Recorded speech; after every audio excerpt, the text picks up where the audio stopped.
All righty. Well, welcome to the exercises for section 2.5. Your assigned sections are problems are page 107 and 33, or sorry, 3 through 23 odd. All righty. So I'm going to work through with you today numbers 5, 9, 11, and 13, just to give you a little more help on how to work through algebraic proofs, where again you're solving equations that you already know how or you are familiar with, but now we're learning to justify mathematically why we can actually do that. Basically, building in our reasons for doing things, because this is a lesson on reasoning and proofs and logic. Okay, so for number 5, it basically says solve the equation and provide the justification. So what that means is on the left side here, we are going to solve this equation. And then on the right, I usually am just going to do it once I'm done. I'm going to supply the justification. So here we go. Let's solve our equation. We've got x plus 3 minus 2 equals 8. Well, the first thing we would do is always the last thing that was done, which is it was divided by -2. So I'm going to multiply, do the opposite operation, multiply both sides by -2. Because what that does is I get a -2 over -2. That cancels out. And so that simplifies the equation to x plus 3 equals -16. All righty, now if I want to get x by itself, the opposite of adding 3 will be to subtract 3. So let's subtract 3 from both sides. Positive 3 minus 3 cancels out, which is the point. And so now I simply have x equals, let's see, -16 minus 3. That's going to be a -19. They're both negative, so they combine together. All right. So if we were in algebra class or pre-algebra class, we would be done. But now we're talking about reasons. So what were the reasons that we were able to do each of these steps? It was only a 3-step problem. Well, the first, how did I get the equation to begin with? That, if you watch the previous video, is given. They gave me that. They gave me the x plus 3 divided by -2 equals 8. How did I turn that into x plus 3 equals -16? Well, I multiplied both sides by -2. So we call that the multiplication. I'm going to abbreviate it. I don't have a problem with you doing that. Multiplication property of equality, which says, hey, if A equals B, AC equals BC, as long as you multiply both sides by the same thing. Alrighty, and then how did I get from x plus 3 equals -16? Well, look, I subtracted 3 from both sides. So yeah, you guessed it.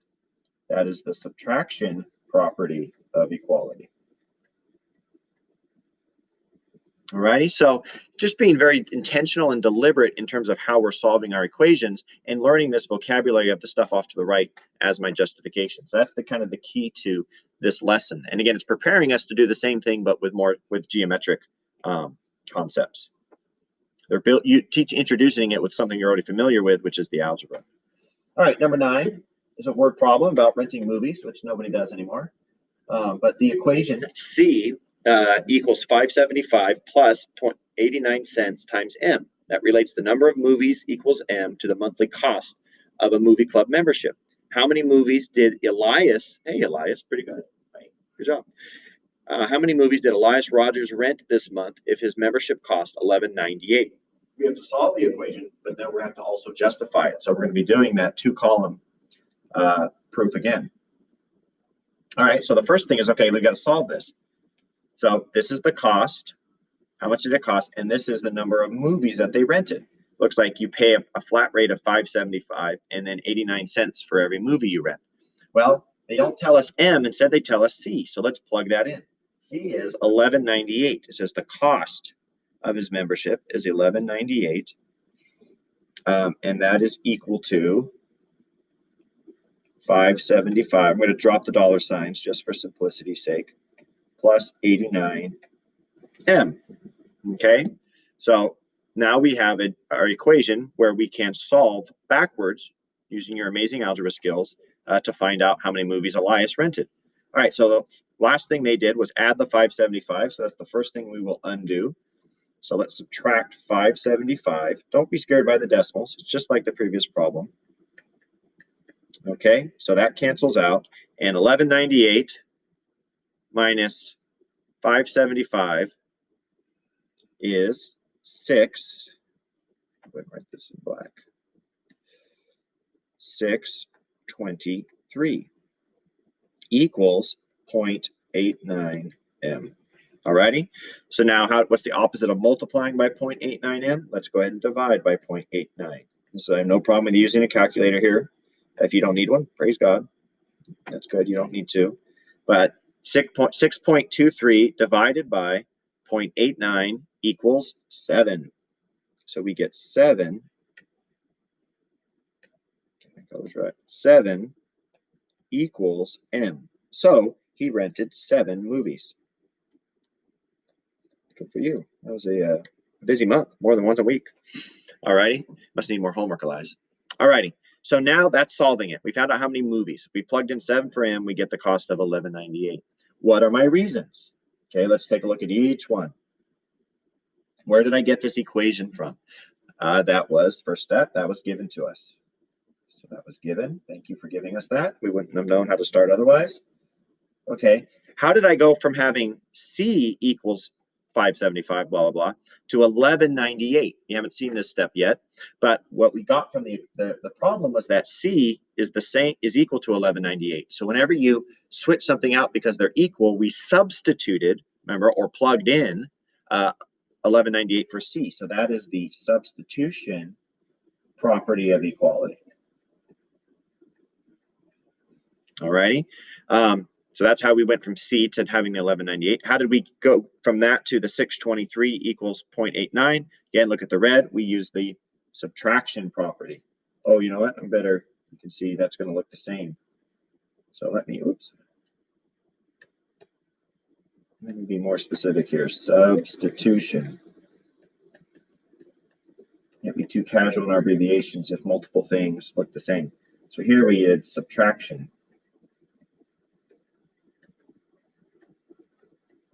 Property of equality. Alrighty, and then how did we get from the 623 to 7 equals M? You can see in the red, we divided. So there was the division property of equality. So again, it might seem strange at first, but the more of these you practice going step by step, 1, your algebra is going to become fundamentally strong. And 2, you'll learn just get in the habit of the proper steps and the proper reasons for why you're taking those steps. Don't be discouraged if it seems tricky at first. You will get used to it.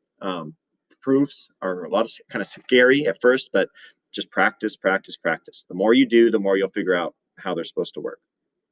And so let's go ahead and do one more, number 11. Number 11, this one, they actually solved it for you. I just haven't written it out yet because I wanted to talk through it. And then you just had to give the reasons off to the right. So here we go. Let's go ahead and start with what they gave us. They gave us this drawing. It's 2 segments being added together, equaling that. So they started out by saying that PQ plus QR was equal to the entire segment PR. Maybe we'll do the reasons. How did they know that? How did they know that if you add up 2 segments that equal the combined segment?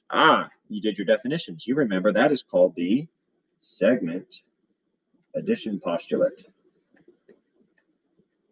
Good thing you did your notes first. So that's how that wasn't given to us. In a sense, this drawing was given. So that's why this one doesn't have given as its first step. How did we know to add those 2 things together?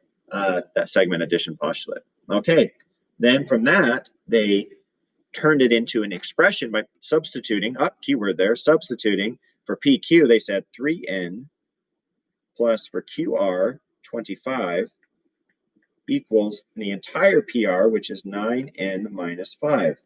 You've done this since chapter 1. What's the reason? What just happened? Well, that's substitution. Because whenever we plug something in, we can say substitution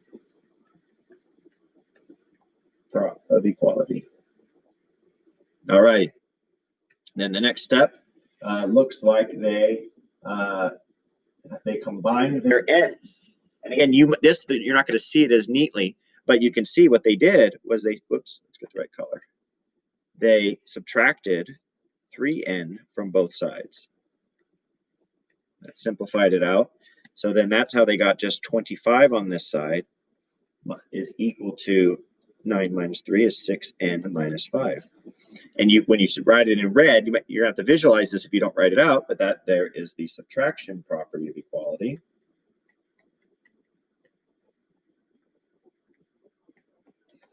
Alrighty, then they're going to keep combining their terms. How did they turn 25 into 30? Well, they added 5 to both sides.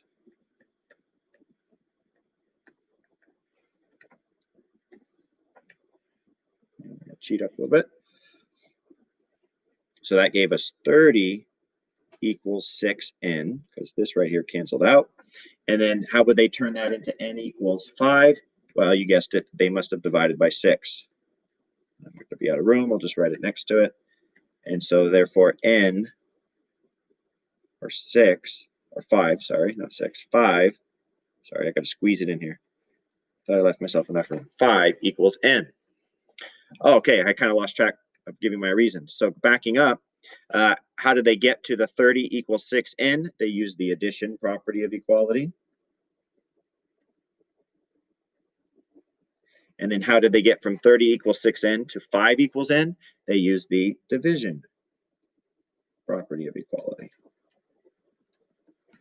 So don't worry, you won't have to solve your equations this slow all the time, but for proofs, you do have to move step by step, because again, part of coming to good conclusions is making sure that each of your logical statements or steps have reasons for them. And so that's what we're practicing here. All righty. Just one more. And this is a type of problem you'll have to get used to, where they actually solve it for you, and then you just give the reasons for it. Or sometimes you have to do both. 13 is just where it says identify the property that justifies each statement. It says angle 1 is equal to angle 2. I've left out, just as a note, they put these little m's here. That m just means the measurement of angle 2, and measurement of all those different angles means the amount of. Don't be worried when you see that. It just means the amount of those angles. So it's pretty much, you have my permission to kind of even leave them off. I just don't be worried when you see them. But it says that 1 is equal to 2, 2 is equal to 4, so 1 must be equal to 4. So which of our properties that we've learned basically uses a bridge, again, where you have like basically the conclusion here and the hypothesis here are the same, so that you can jump from the first to the last. Good job looking it up. That is what we call the transitive property of equality. Okay, and we are done with the sample problems. Notice also this is a great lesson where I'm going to box that, but with these larger problems, don't worry about boxing your final answers, because I mean you could still be in a habit of boxing these. That's not a bad habit. I know they don't do that on their proofs, but you know what? We can go above and beyond. But don't feel like you have to put a box around your entire proofs. That would be too much. Alrighty, good luck with algebra proofs. Please reach out if you're confused. You're going to want to learn this and make it a good habit, because proofs are going to be lasting all year long, and they're just going to get a little more complicated. So let's learn the basics well. Alrighty, reach out if you need any help.